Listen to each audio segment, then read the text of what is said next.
Hey, what's up, guys? Michael here with Breath Tap. Wanted to put out a quick video. I'm just taking a walk out here. My property was raining a little bit earlier. It's kind of nice and a little bit cooler.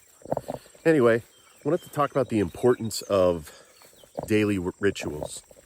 Doesn't matter if it's a morning ritual, an afternoon ritual, or just your throughout the day ritual, but it's important to have a set of practices, hygiene practices, mental hygiene practices, mental engineering practices, you can call them as well, mindset practices, right? It doesn't matter what you call them. But it's important to have these that you're doing every day, right? So let's talk about that. Let's put this in perspective.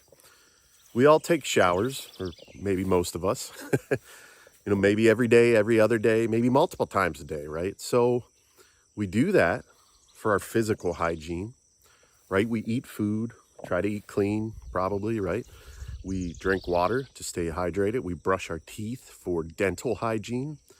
We do all these things without even thinking about it, right? We do them. We spend time doing them. And that's great, right? It's great to take a shower every now and then, or brush your teeth, and to eat food, right? Or we wouldn't survive. But what are we doing for our mindset? What type of mental hygiene practices do we have, right? What are some of us exercise too, right? For strength and health, and even beneficial for the mindset, right? Exercise.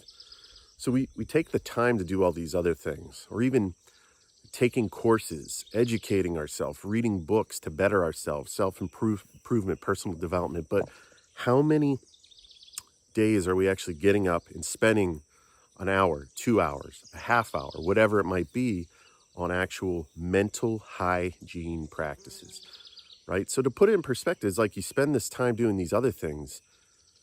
And I would argue that your mental hygiene is probably one of the most important, if not the most important, because it will align you with your state of being that you're going to be in it throughout the day, your mindset and how you interpret and think about things, how you create things, is all going to start with the mind, with the thoughts that you have. So what are you doing to influence yourself, empower yourself, better yourself, relieve stress, to relieve the things that hold you back, procrastination, limiting beliefs, blocks, right? So it's vitally important that you start to implement daily mental hygiene practices. It doesn't have to be an hour or 2 hours. That's what I like to do. I prefer 2 hours, but it could be just an hour. It could be a half hour. You could start with 5 or 10 minutes, whatever it takes. If you're not doing anything, start small, work your way up. I like to use things like EFT, affirmations, journaling, subconscious reprogramming techniques, tapping, right? I use a lot of different techniques, and I do change it up from time to time. I like to try new things. I like to explore.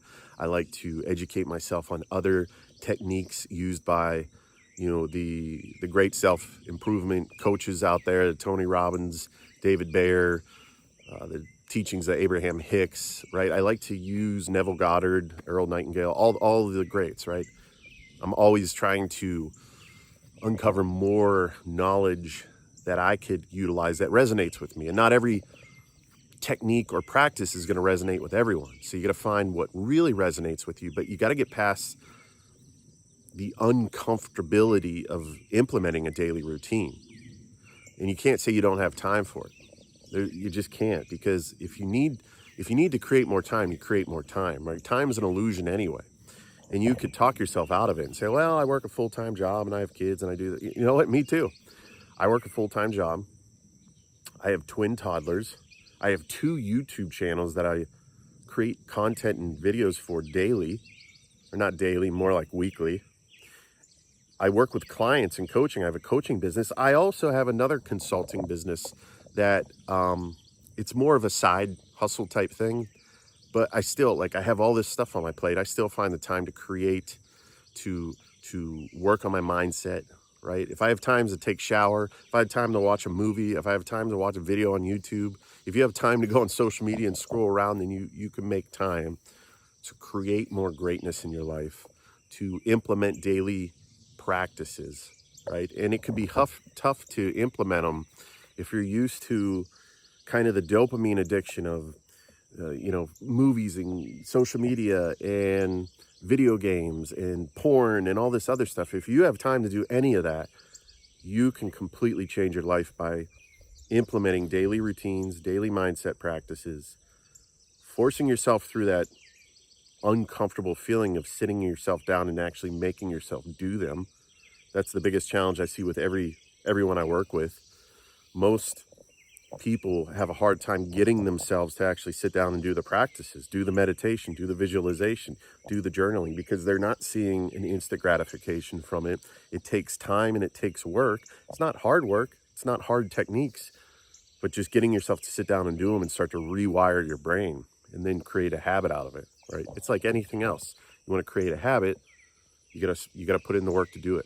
So I just want to put a video out there talking about the importance of that. There's all sorts of great techniques, and you don't want to get in the trap. It's like a personal development trap where you're constantly learning more and more about personal development, self-improvement, subconscious reprogramming, mindset, neuroscience. It's fun to learn all that stuff, but if you're not applying the things you learn daily and implementing sound, solid techniques, then you're going to get in this trap of learning about all this stuff, getting excited about it, and never actually utilizing it. It's easy to do. It's really easy to do. So don't get into the personal development trap where you love to learn and explore new things, but you don't actually take them on. Or if you do take them on, you try them once or twice and then you move on thinking, oh, there's something bigger and better. The fact is, you're going to have to sit yourself down. You're going to have to fight the current habits of the mind, which could be limiting beliefs. It could be these instant gratification habits of things like social media and porn and sugar and stuff like that. And you're going to have to get beyond your current mindset to instill change into a new mindset. So that's all I have for today.